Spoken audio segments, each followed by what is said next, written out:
तेजस्वी यादव कई दिनों की नाराजगी के बाद मिलने पहुंचे नीतीश कुमार के आवास पे। सीट बंटवारे को लेकर भी हुई चर्चा।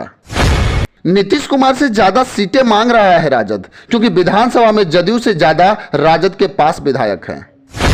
नीतीश कुमार को बड़ा डर, अगर अगले बार से कम सीट पे लड़ी जदयू तो लोकसभा से पहले जदयू में होगा बड़ा खेल, क्योंकि भाजपा उसको तोड़ने के लिए है तैयार।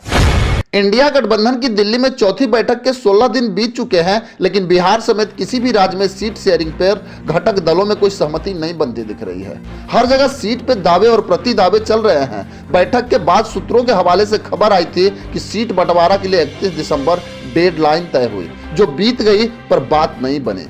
कुछ नेताओं ने खुलकर कहा कि 3 हफ्ते के अंदर शव हो जाएगा। 2 हफ्ते बीत चुके हैं, तीसरे का भी 2 दिन निकल चुका है। बचे हुए 5 दिनों में कोई चमत्कार ही इंडिया गठबंधन में सीट बंटवारा करा सकता है।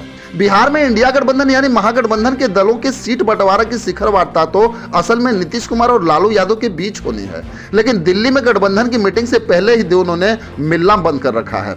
दिल्ली में 19 दिसंबर की मीटिंग में औपचारिक मुलाकात छोड़ दे तो उसके बाद दोनों की कोई बैठक ही नहीं हुई। तेजस्वी यादव भी नीतीश के जेडीयू अध्यक्ष बनने के 7वें दिन मिलने सीएम आवास गए। नीतीश और तेजस्वी यादव के बीच 20 मिनट तक बात हुई, लेकिन एक दिन पहले नीतीश ने लल्लन सिंह से 15 मिनट की मुलाकात की थी। चीजें अब चलती दिख रही हैं, लेकिन सूत्रों का कहना कि आरजेडी और जेडीयू के बीच सीट बंटवारा में फार्मूले का पेच फंसा हुआ है। अगर राजनीतिक सूत्रों की माने तो 2019 के लोकसभा चुनाव में नीतीश कुमार ने जिस फॉर्मूले को आधार बनाकर बीजेपी से 17 लोकसभा सीटें ली थी, लालू यादव उसी फॉर्मूले के आधार पे आरजेडी के लिए जेडीयू से ज्यादा सीट मांग रहे हैं।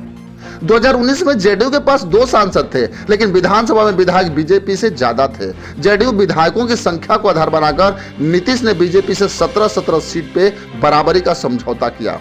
बाकी 6 सीटें रामविलास पासवान की लोजपा को दी गई थी। उसी तर्ज पे अब लालू प्रसाद यादव भी विधायक गिना रहे हैं तो नीतीश सांसद दिखा रहे हैं। जेडीयू किसी सूरत में आरजेडी से एक कम सीट नहीं लड़ना चाहती, ताकि उसके कार्यकर्ताओं का मनोबल बना रहे। जब तक लालू प्रसाद यादव, तेजस्वी यादव और नीतीश सीट बंटवारा का दोनों पक्षों का मान्य फॉर्मूला नहीं तय कर लेते, तब तक बिहार में ना तो आरजेडी और जेडीयू के बीच सीट शेयरिंग हो पाएगी और ना ही कांग्रेस या लेफ्ट पार्टियों के बीच सीट का बंटवारा हो पाएगा। सीट बंटवारे में आरजेडी के सामने कोई संकट है ही नहीं, क्योंकि लोकसभा में उसके पास कोई सांसद नहीं है। नीतीश को सिर्फ सीटों की गिनती की चिंता नहीं है, उन्हें जेडीयू के कब्जे वाली सीट किसी और को देने से पैदा होने वाली समस्या की भी चिंता है। नीतीश की चिंताओं और लालू की उम्मीदों में जब तक संतुलन नहीं बैठ जाता, बिहार में सीट का सवाल पहले बन के रहेगा।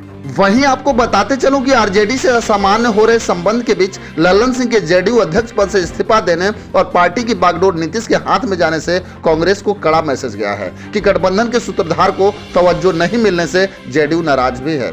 सितंबर से ही जल्दी सीट बंटवारे की बात कर रहे नीतीश ने अरुणाचल प्रदेश में जेडीयू कैंडिडेट उतारकर कांग्रेस पे दबाव और बढ़ा दिया है।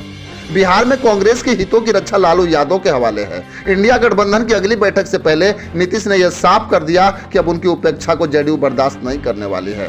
वहीं अब लालू प्रसाद यादव के भी तेवर बदले हैं। दिल्ली में नीतीश का नाम ना बढ़ाने की वजह से खराब हुए माहौल को अब वो नीतीश को खुले समर्थन से ठीक करने की कोशिश भी कर रहे हैं। खैर, इसमें आपकी क्या राय है हमें कमेंट बॉक्स में जरूर लिखेंगे। बस आज के लिए इतना ही, फिर मिलेंगे। जय हिंद।